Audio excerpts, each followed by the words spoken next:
بسم اللہ الرحمن الرحیم. محمد جمیل چودھری ایڈوکیٹ. میں آج مریم نواز صاحبہ جو کہ مسلم لیگ نون کی نائب صدر ہیں، ان کی اسلام آباد ہائی کورٹ سے بریت کے سلسلے میں تھوڑی سی بات کرنا چاہوں گا. عام لوگوں کا یہ خیال ہے کہ مریم نواز صاحبہ کی اس کیس میں یہ جو نیب نے ان کے خلاف فائل کیا تھا،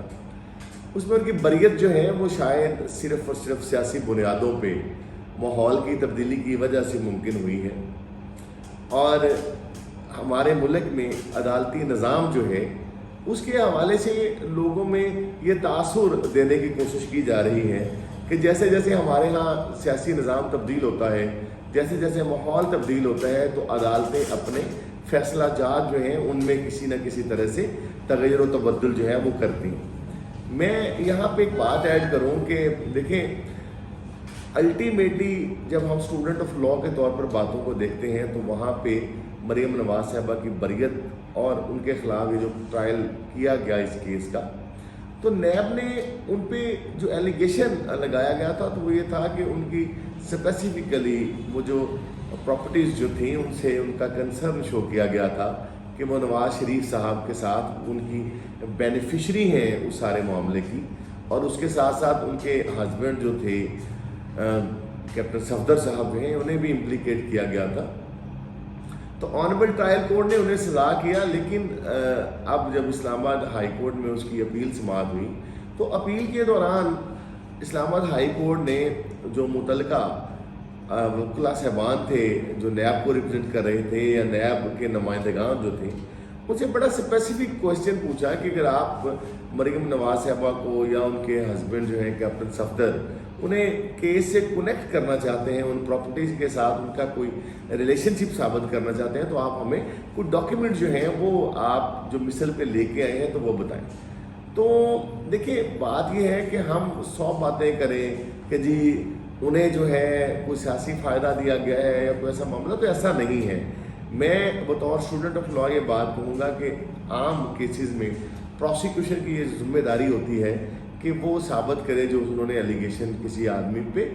فکس کیا ہے کہ یہ اس آدمی کے پارٹ پہ کوئی کرپشن کا یا کوئی دیگر کوئی چارج ہے. اچھا، نیب کے کیسز میں اگرچہ تھوڑا سا ڈفرنس ہے کہ نیب کے کیسز میں جو پہلے لاء تھا یہ ریسنٹ امینڈمنٹ سے پہلے، وہاں پہ اکیوز جو ہے اس پہ اگر کسی قسم کا الزام آ جاتا ہے کہ اس نے کوئی کرپشن سے کوئی پیسہ بنایا ہے اور اس سے کوئی آگے فردر اس سے پراپرٹی بنائی ہے اپنے ملک میں یا کسی بیرون ملک میں، تو پھر اس کے لیے اس ملزم کے لیے ضروری ہو جاتا تھا کہ وہ اس ایکوزیشن کو، اس چارج کو ڈسچارج کرے کہ جی یہ میں نے ایسا نہیں کیا اور میرے پہ ایلیگیشن جو ہے وہ غلط. لیکن نیب کا قانون جو ہے اسے بے شک اس حساب سے دیکھا جائے، لیکن بنیادی جو کانسیپٹ ہے جو ہمارا آئین پاکستان بھی کہتا ہے، پروسیکیوشن جو ہے اس نے اپنا کیس جو ہے ٹو سم ایکسٹینٹ خود ثابت کرنا ہوگا. اس کیس میں مریم بی بی یا کیپٹن صفدر پہ یا ایون نواز شریف صاحب پہ اونس تب آنا تھا جب کوئی نہ کوئی ان کے خلاف ایسا انکریمنیٹنگ مٹیریل ریکارڈ پہ موجود ہوتا. ابھی جو آنریبل ٹرائل کورٹ نے جب کیس کو سارے کو ٹرائل کیا تو آپ لوگوں کی نظر سے شاید وہ ججمنٹ گزری ہے یا نہیں، میں تھوڑا سا آپ کو اس پہ حوالہ دوں کہ انہیں اسٹیٹ پہ کسی ریلیشن شپ، کسی پراپرٹی سے کسی تعلق کی بنیاد پہ سزا نہیں کی گئی تھی. آپ کو تھوڑا سا یاد ہو تو انہیں کیلیبری فاؤنڈ کی ایک ٹرسٹ ڈیڈ انہوں نے جو پیش کی تھی اس کی بنیاد پہ انہیں سزا دی گئی. اسی طرح سے کیپٹن صفدر جو ہے انہیں 1 سال کی سزا ہوئی، اس سے زیادہ سے زیادہ ان کی سزا جو اس معاملے میں تھی وہ بھی آپ ایسے کہہ لیں کہ شاید کو ابیٹمنٹ کے کانٹیکس میں تھی یا انہوں نے عدالت کا آرڈر جو تھا وہ ڈس اوبے کیا تھا. تو اچھا، یہ اس کیس میں جب اسلام آباد ہائی کورٹ نے ابھی اپیل سماعت کی ہے مریم نواز صاحبہ کی حد تک اور کیپٹن صفدر کی حد تک، تو وہاں پہ ایک بات تو ریکارڈ سے بالکل واضح تھی کہ مریم نواز صاحبہ جو ہیں انہیں اور کیپٹن صفدر کو پراپرٹی سے ریلیشن شپ کی بنیاد پہ سزا نہیں ہوئی. اب بات تھی کیلیبری فونٹ کی. کیلیبری فونٹ استعمال ہوا تو وہ 420، 468، 471 جو ہے وہ پاکستان تعزیرات پاکستان کے وہ سیکشنز ہیں، ان کا کس حد تک ان کو فائدہ تھا اس سارے معاملے میں. اچھا، اس وقت پھر عدالت نے جو اپنا پوائنٹ آف ویو اس پہ جو میں سمجھتا ہوں جو انہوں نے پرزیوم کیا کہ for the sake of arguments, اگر ہم ایک لمحے کے لیے یہ سوچ بھی لیں کہ وہ ٹرسٹ ڈیڈ جو ہے وہ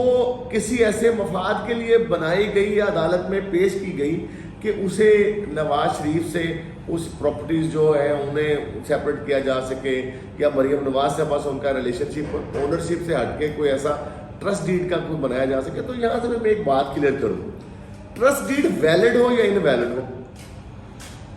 یہ پراپرٹی جس پراپرٹی کا یہ کہتے ہیں کہ وہ کرپشن کے ذریعے بنائی گئی تھی، اس سے تو پھر بھی ریلیشن شپ ثابت نہیں ہوتا۔ فرض کریں ٹرسٹ ڈیڈ ایگزسٹ کرتی ہو تو تب بھی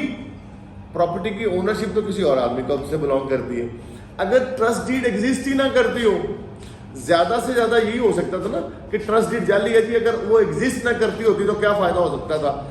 پروسیکیوشن کو۔ تو اس میں بڑی قابل ملاحظہ بات یہ ہے کہ ٹرسٹ ڈیڈ اگر آپ لمحے کے لیے سے سمجھیں کہ ایگزسٹ نہیں کرتی، تو اس کے باوجود جو ہے ریلیشن شپ جو ہے اونرشپ کا یا کسی بھی طرح کے بطور بینیفیشری کا وہ ثابت نہیں ہوا۔ اسی بات کو مد نظر رکھتے ہوئے آنریبل جو اسلام آباد ہائی کورٹ ہے انہوں نے فیصلہ صادر فرمایا ہے، اور یہ فیصلہ اکارڈنگ ٹو لا درست ایک فیصلہ ہے۔ اسی طرح سے ملک صفدر عوان صاحب جو ہیں، کیپٹن صفدر صاحب، ان کی حد تک ان پہ کوئی خاص ایکوزیشن نہیں تھی، ان کی حد تک بھی یہ درست فیصلہ ہوا۔ اب اس میں دیکھنے والی جو بڑی انٹرسٹنگ بات ہوگی وہ یہ ہوگی کہ ابھی نیب جو ہے یا گورنمنٹ آف پاکستان کسی بھی طرح سے انہیں اس آرڈر کے خلاف اس آنریبل سپریم کورٹ میں رجوع کرتے ہیں یا نہیں۔ تو فردر جو ہے جیسے یہ اپنا جامع اور واضح تفصیلی فیصلہ آ جائے گا تو پھر ہم اس پہ بات کریں گے۔ بہت شکریہ۔ آپ لوگوں کے ذہن میں کوئی کوشچن ہو تو مجھے ضرور بتائیے گا، اور مجھے اپنی دعاؤں میں یاد رکھیے گا۔ شکریہ، God bless you, thank you.